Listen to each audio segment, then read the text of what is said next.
রাতের অন্ধকারে গরু পাচার করতে গিয়ে মৃত্যু হলো ওয়াজেদ আলী হালসানা নামের এক ব্যক্তির। ঘটনাটি ঘটেছে মুর্শিদাবাদের দমকল ব্লকের রায়পুর কুপিলা এলাকার। ওয়াজেদ আলী হালসানা নামের এক ব্যক্তি গরু পাচার করতে যাওয়ার সময় কুপিলা ঘাটে জলে ডুবে মৃত্যু হয়। যদিও স্থানীয় সূত্রে জানা গিয়েছে ওই ব্যক্তি ভাড়ায় গরু পাচারের জন্য গিয়েছিল, আর তারপরেই তার গতকাল গভীর রাত্রে মৃত্যু হয়। তবে তার পরিবার সূত্রে জানা গিয়েছে যে গরুর মালিক ছিল তিনি তার মৃত্যু হয়েছে এমনটা বুঝতে পারার পরেই তাকে ফেলে রেখে পালিয়ে যায়। তারপরে তার পরিবারে জানতে পারেন যে ওয়াজেদ আলী হালসানাকে তড়িঘড়ি চিকিৎসার জন্য দমকল সুপার স্পেশালিটি হসপিটালে নিয়ে আসলে কর্মরত চিকিৎসক তাকে মৃত বলে ঘোষণা করেন। আর তারপরেই পরিবার জুড়ে নেমে এসেছে শোকের ছায়া। ঘটনার খবর পেয়ে ঘটনাস্থলে যায় দমকল থানার পুলিশ এবং তারপরেই মৃতদেহ ময়না তদন্তের জন্য আজ অর্থাৎ মঙ্গলবার মুর্শিদাবাদ মেডিকেল কলেজ অ্যান্ড হসপিটালে পাঠাবে বলে পুলিশ সূত্রে খবর।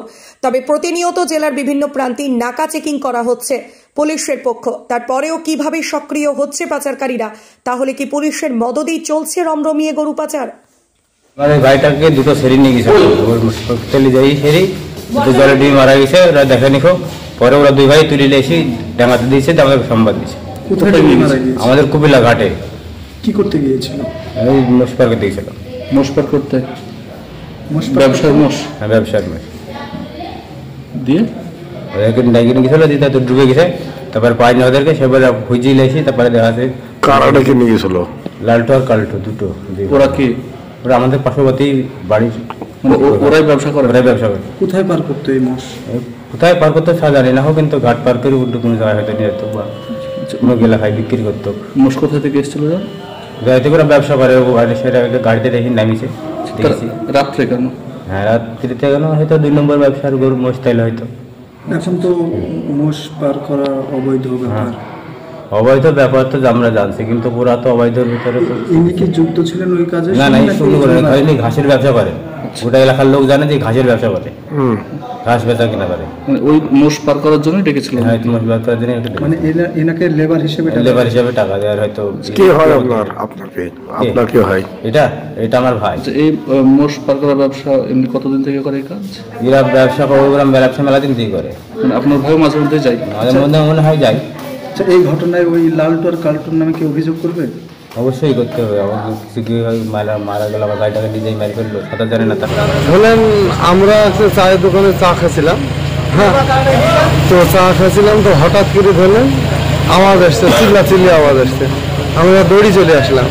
দৌড়ি চলে এসে দেখলাম আমাদের গ্রামের পাশের গ্রামের একটা ছেলে, ওর নাম মন্টু। ও আমাকে বলছে যে তোমার ভাই মারা গেল, অজিত মারা গেল। তো আমি যে কীভাবে মারা গেল? তো বলছে এরকম ব্যাপার হচ্ছে, পানিতে ডুবে মারা গেছে। তো পানিতে কেলি গেল। তো বলছে যে লালটুদের সঙ্গে গেছিল, কালটুদের সঙ্গে গেছিল, ওদের সঙ্গে যাই ওইরকম ভাবে আমরা লালটুর সঙ্গে কি করতে গেছিল? ওই ঘাট পার হয়ে বলছে যে ঘাট পার হয়ে পরে শুনতে পেলাম যে নাকি কি পার করতে গেছিল। আমি তো সঠিক এখন বুঝতে, সেটা তো ওখানে ভাই বললো মহিষ পার করতে। হ্যাঁ, তাহলে আমিও ওরকম কিছু শুনলাম। বাংলাদেশের উদ্দেশ্যেই পাচার নাকি করতো, আমরা সেটা সঠিক বলতে পারছি না। হ্যাঁ, বিচার হোক।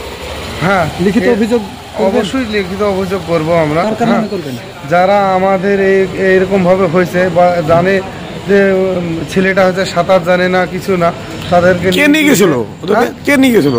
আমরা তো আমি আমার কথা বলছি, আমি শুনলাম ওই একটা ছেলে মন্টু নাকি, হ্যাঁ, ওর মুখে শুনলাম নাকি ওরা 2 ভাই লেগেছে। হ্যাঁ, কি কারণে নিয়ে গেছিল? কারণটা বলতে গেলে তো ওই তো বললো যে গরু নাকি বুঝছে মোষ ঘাট পার করতে যাই মারা গেছে। এই ব্যবসা অনেকদিন থেকে চলে নাকি? আমি সেটা বলতে পারবো না কদিন চলে কি না চলে, কিভাবে করছে কি। মারা গিয়েছে তার নাম কি? ওয়াজিদ আলী হালসানা। আপনার নাম? আমার নাম সমাজি শেখ। কে হয় আপনার? আমার মামাতো ভাই।